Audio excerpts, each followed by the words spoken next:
How we doing today? And thanks for tuning in. Today, I'm just going to do a little quick comparison between Topaz DeNoiser and DXO PureRaw.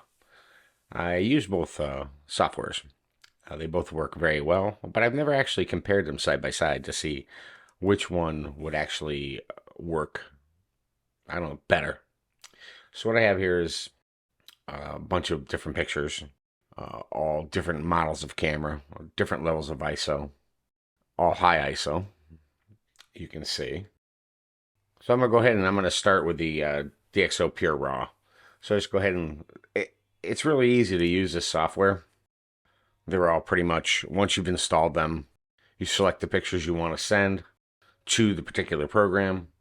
With DXO PureRaw, you're going to go to the export prompt, and there it is. Process with DXO PureRaw2. It takes a little bit of time for it to figure out. Your mileage may vary. If your computer might be fast. Oh, there we go. Okay, so we see the first problem here. You can only process raw photos in DXO. And one of my photos is a TIFF. So it's not going to process that one. That is the one shortcoming. Now, this is all the different lens modifications for each of the photos. It reads it and then applies the corrections. So this will take a little bit of time to process. We're just going to go to standard PureRaw and export as a DNG. Then I can edit the picture. I'm doing this all before any other edits. We're just going to try and get rid of the noise on these photos. That's all. That's what we're trying to accomplish. So I'm going to let this do its thing. As you can see, it says it's got 3 minutes remaining. I'm not going to make you stand here for 3 minutes. So let's just speed this up a little bit. All right, there we go. Now this is going to save these back to their original locations, so they'll be right next to their original photos. I created a collection just for these high ISO photos, so it'll be a little bit easier to manipulate and go through. So I'm just going to go over and move those into this collection. So I'm just going to go ahead and select all of these. We can already see some of the changes that have occurred. If you remember that picture with my friend holding the clam. Look at the color difference already. This is just with the DXO PureRaw. So select these and drag these into our collection. And there we are. Wow, there's it. You can see it already. There's the original. And that's the one that did not process because it's a TIFF. So I'm just going to get rid of it. It's no good. No, Topaz will process a TIFF. But that's not what we're here to do. We're here to do side-by-sides. So I'm going to select all the original images, and I'm going to process them through Topaz. So just go ahead and select them. Right-click, edit in. So we're doing this different. We're not going to export. We're doing the edit in. And then we're going to click on Topaz DeNoiser. And yes, we're going to do it with adjustments. I have no adjustments. I reset all these photos because I want to do a side-by-side comparison. So now this one will make copies. This takes a little bit of time for it to do. It'll make copies of each photo, and then it will send them to Topaz DeNoiser. Now we'll speed this up a little bit so we don't sit and watch, but it takes a little bit of time. Again, your mileage may vary depending on the speed of your computer. All right, that took about 40 seconds for all the photos to process and go into Topaz. So here it's going to do its initial correction, and you can actually see the corrections as it's doing it. So you see what it looks like. Now there's 5 different choices. There's clear, standard, clear, low light, severe, and raw. I'll let you take a look at the difference between them. But for all intents and purposes, I'm going to use standard for all these photos. Normally, I would go through and choose the one that looks the best on the particular photo. But for this, I'm gonna process them all in standard. But this gives you an idea. It'll show you the different styles of how it processes the photo. I mean, to my eye, low light looks the best to me here, but it probably would be the one I would have used.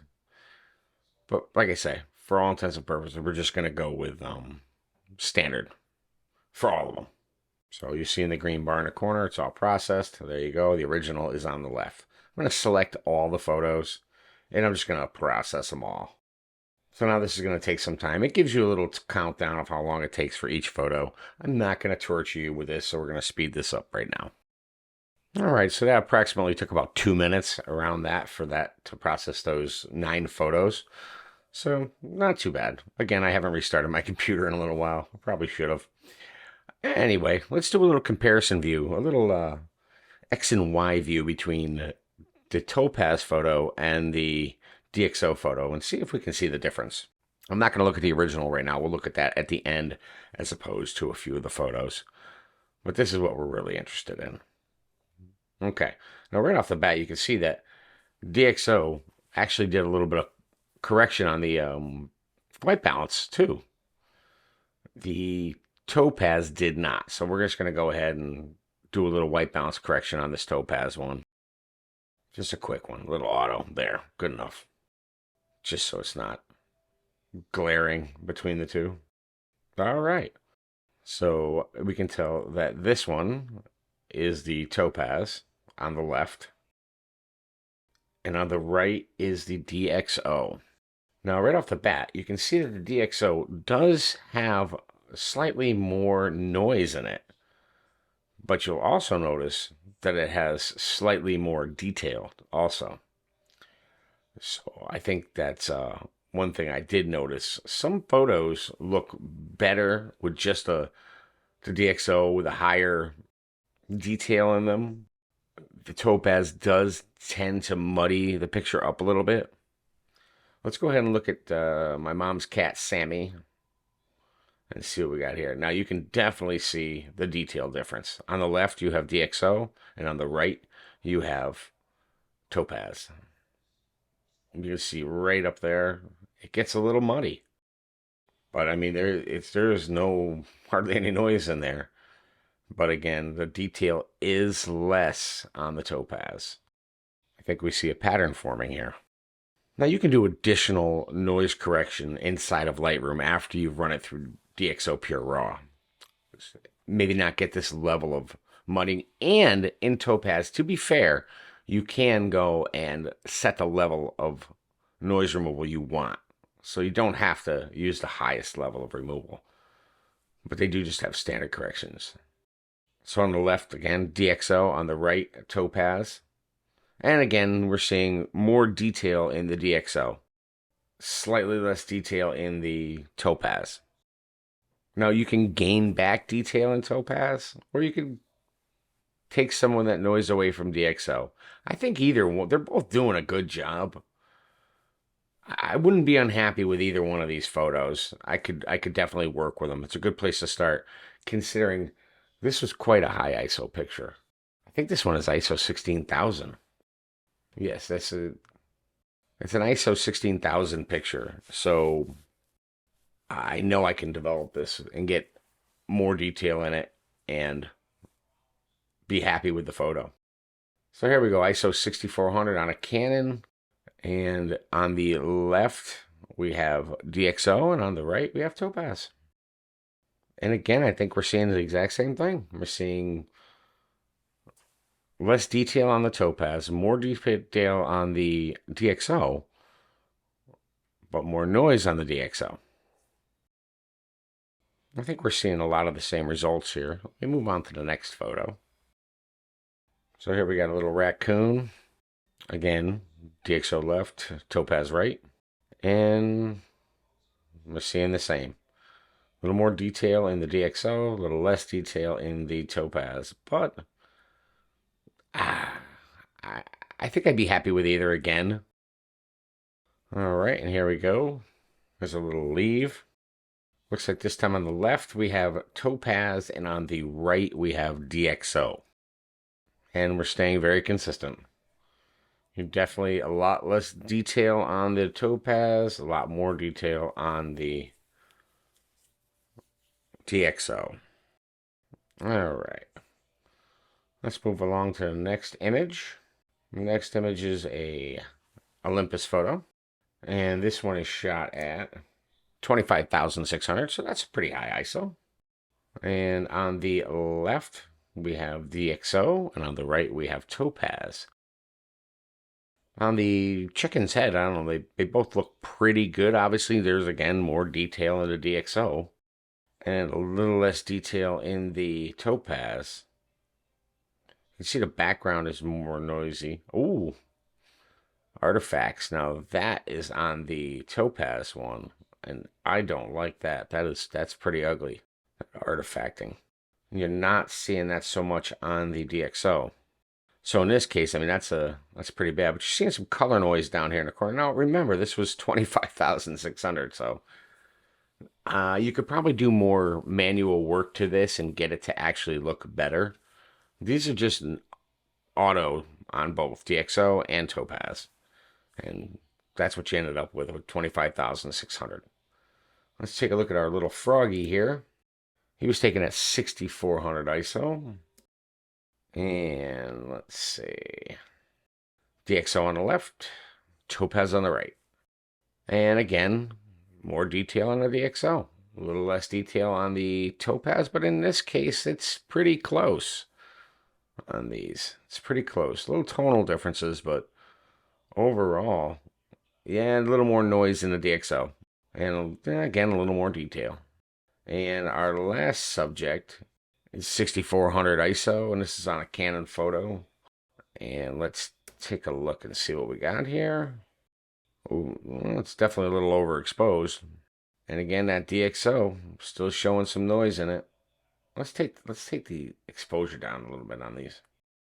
All right, now we got a little more apples to apples on that color. Well, the highlight's still off on the DXO a little bit. Let's bring that down. Whatever. Oh, too much. All right. Close enough. Again, we're looking at detail as opposed to noise. More detail on the DXO. Yes, and more noise on the DXO. A little less detail on the Topaz, and less noise. A little smoother. Let's look at some of these compared to their originals. That'll give you a little more of a stark contrast to the change that has occurred in these files. So there you go. That is the original photo on the left. And I believe it's DXO on the right. That's a pretty good size difference. So, I mean, you could be happy with that change and a little bit more editing if this was like your picture that was just the best thing ever and you want to make sure you had it. Let's look at this Olympus file at 25,600. And we'll choose DXO. So we got Olympus on the left and DXO on the right. Now you're seeing what this thing is doing. That's quite a difference. From something that's crunchy and ugly to a fairly usable photo. And you're seeing Topaz on the left. That artifacting, wow, that is bad. I almost feel like I could almost do a better job in Lightroom for this particular photo with that. That is, artifacting is bad. Now you go into Photoshop and fix it, but. So we'll just do a quick comparison, just so you can see. Feel free to pause. I'm going to speed through these a little bit. Feel free to pause and look at the result differences. It's all pretty much the same. You're seeing the original photo has a good amount of noise in it, and then you're looking at our processed photo, and they tend to be sharper and cleaner. Okay, let's take a look at the picture of Sam here. Now that's Sam's original photo with the DXO, and you can really see there's a lot of noise reduction going on in this photo. Again, it's a 16,000 ISO photo. So this was taken with, I believe, a Canon. And obviously, if you're going to print this, you wouldn't be 1-to-1 on this like this, and you'd be more than happy with that photo. It would not look muddy or bad at all in a print. And even online, you probably wouldn't notice it. You could do a little detail recovery on it. But when we go to the DXO one, let's check that out. Now, yes, there's a little more noise in the DXO one, which is on the right.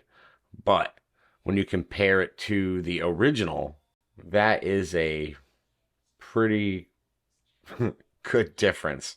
I'm going to have to say overall, I think DXO does a better job with retaining detail and getting rid of noise. There is noise left over, but you can go through and do a little bit more work on it. Now, what I'll tend to do a lot of times is I'll run them through DXO at a raw state, do all of my editing on the photos, and then if I still want to give it a little edge, I'll run it through Topaz. And then I'll do more of a custom work on it. I won't just use the auto. I'll take a look and see which one looks best and then tweak them from there.